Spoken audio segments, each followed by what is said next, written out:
Hello everyone, Specter here and welcome to Star Citizen. Hand mining had been changed significantly after the last video I made about it back in 3.17. So today I will make a new hand mining tutorial guide so players, especially new players, will have one more way to earn credits in the game if you are not good at combat. Just bear in mind, hand mining gameplay is not a profitable way to earn credits for most of the time, so you may want to do it only for fun or for some particular events such as the current Enlighten and Mine event. Before further ado, let's begin. Before going to mine, you must gear up first.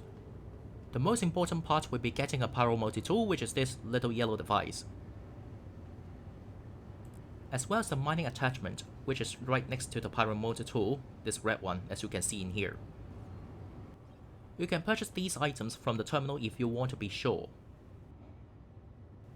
You can purchase the multi-tool and mining attachment at cities such as Providence Surplus if you are in Orison, or the gun shop called Kubi Blast if you are in Area 18. You can also purchase these items at the cargo deck of all orbital stations around Stanton, or at the refinery deck on every space stations with the name ends with Gateway, L1 or L2. In Pyro, it's safer to purchase these items at the refinery deck on Stanton Gateway Station, Orbitory, Checkmate Station, and Ruin Station. The next thing you need to do is to equip your character with a light core armor and a light backpack to store your gemstones after breaking the rocks. To equip your multi-tool, head to one of these terminals to access to your local inventory.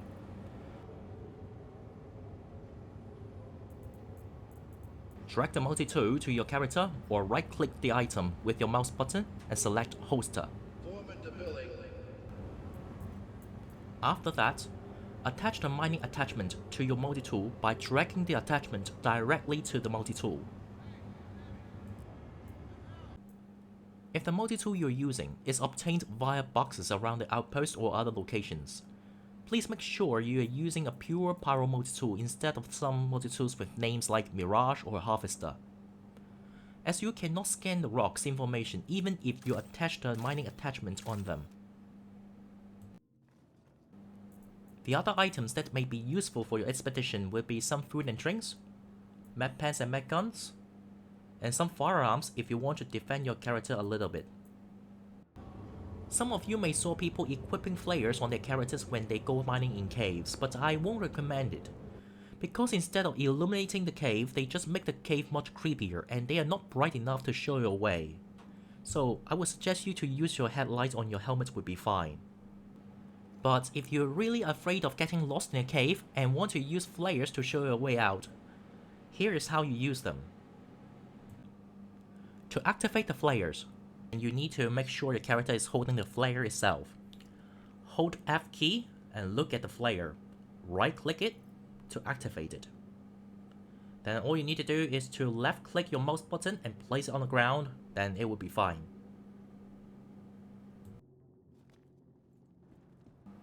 Alright, so everything are settled. Then all you need to do is to call up a ship and go to the location will be fine.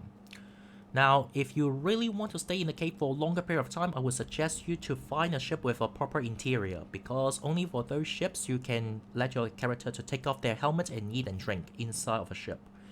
So if you're flying a one-seater, you can't do that. So yeah, if you really want to stay in the cave for a longer period of time, remember to find some ship with a proper interior, okay? Speaking of location, I would suggest you to go to Coudray Ore on Daymar, which is around Crusader, and remember it's not the one with the name closed, although that is another small cave. It is because Coudray Ore got a few advantages compared to the other mining location, and one of them would be having a quantum travel marker, which you don't need to spend extra time on locating it.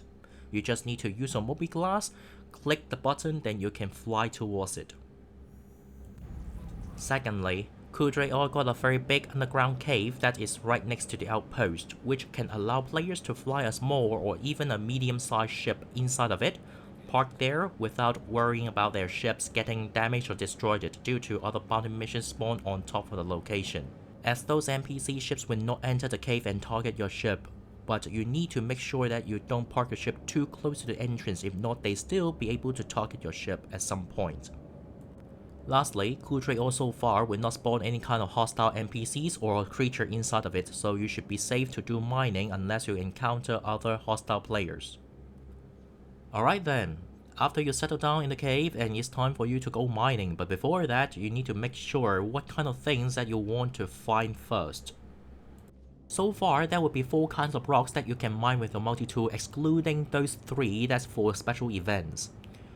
So basically, it would be the green one, which is called Dolomite, the blue one that's called Alpharite, the pink or purple one that's called Hadanite, and a relatively newer stone in the game, Janalite, which is yellow in color like this. According to the price point, I would suggest you not to mine any kind of Dolomite and Alpharite, as these 2 kind of rocks are very cheap when you're selling them. And Janalite is a very rare rock to find, although you can sell it for a very good price. So far, I only be able to find 1 Janalite rock in multiple patches in the cave. So basically, your best bet of rock to aim for would be Hadanite. Alright then. After you go into the cave and locate the gem rock, all you need to do is to drag out your multi-tool from your character. In order to do that, you have to press number 5 button to do so. If your character is equipped with other utility tools such as max lift tractor beam or mag guns, then you may have a chance to drag out a different item instead of your multi-tool. At that point, you just need to keep on pressing number 5 button to rotate it until your multi-tool show up will be fine. When you are pointing your multi-tool towards a gem rock, you should be able to see the information of the rock on a tiny screen on the multi-tool. For now, the data of the hand mining rock is not very important except for the name, which you may want to make sure it is the right rock you want to mine. After confirming the rock, all you need to do is to click left mouse button to activate your mining laser. When your mining laser is activated, you should be able to see 2 columns appear on the screen of the multi-tool. Please be patient and wait until the color of the left bar shows up, which you may see light green, dark green, and red for most of the time. After the colors show up, you can hold left Alt button and roll the mouse wheel forward to increase the power output of the mining laser.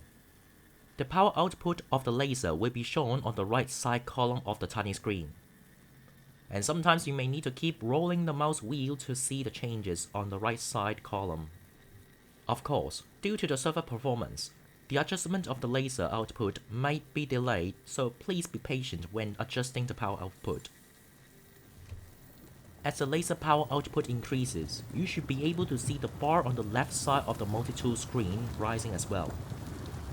When you see the left bar reaches to the dark green zone, hold left Alt button again and roll the mouse wheel downward to lower the power output a bit. Your goal is to make sure the left bar remains in the dark green zone instead of charging all the way up to the red zone or lower down back to the light green zone. Once the left bar reaches to the dark green zone, the tiny circle underneath the left bar will start to fill up, which shows you how much you charged up the rock. And after the tiny circle is finished, the rock will break and the gemstones will be available for you to collect. If you overcharge the rock and the left bar stayed in the red zone when the tiny circle is filled up, your character might be injured by the rock explosion and your yield of the rock will decrease. To collect the gemstones, you can aim your multi-tool towards those gemstones and hold right mouse button. A purple beam should show up, and the gemstones will fly towards your character after some time and store it inside of your backpack. When you are mining, you have to monitor your character's thirst and hunger level as well as the amount of oxygen remains on your character. Yes, there is no oxygen on Daymar, so please do not take off your helmet in the cave. The level of oxygen will show up automatically at the bottom left of your screen when it is lowered to around 35%. So make sure you reserve some time to head back to your ship. When you finish mining in the cave, it's time for you to sell off the gemstones. There will be multiple locations for you to sell off your gemstones, and I will put a link down below. Since I am on Daymar, so I will choose Shubin Mining Facility SCD1 to make the sale. After landing, make your way to the admin building which have a antenna like this. Find this terminal in the middle, select your character and make the sale. If you had mined a lot of gemstones and store them in containers, I would suggest you to sell them off bit by bit by dragging them into your backpack instead of sending your containers to local inventory via cargo elevators, as those cargo elevators around outposts usually inoperable, which means that if you press send down button, it may stuck there and you will lose your cargo. As you can see, hand mining gameplay is not a good way to earn credits in the game right now. But when other gameplays are being implemented in the future, such as crafting and other special events, hand mining can be very useful and necessary. I hope this video can help you guys out, and if I missed out anything, feel free to leave a comment below. Sorry about my voice because I'm not feeling well for these times, so I hope you don't mind about it. And I shall see you guys next time then. Stay safe and bye bye.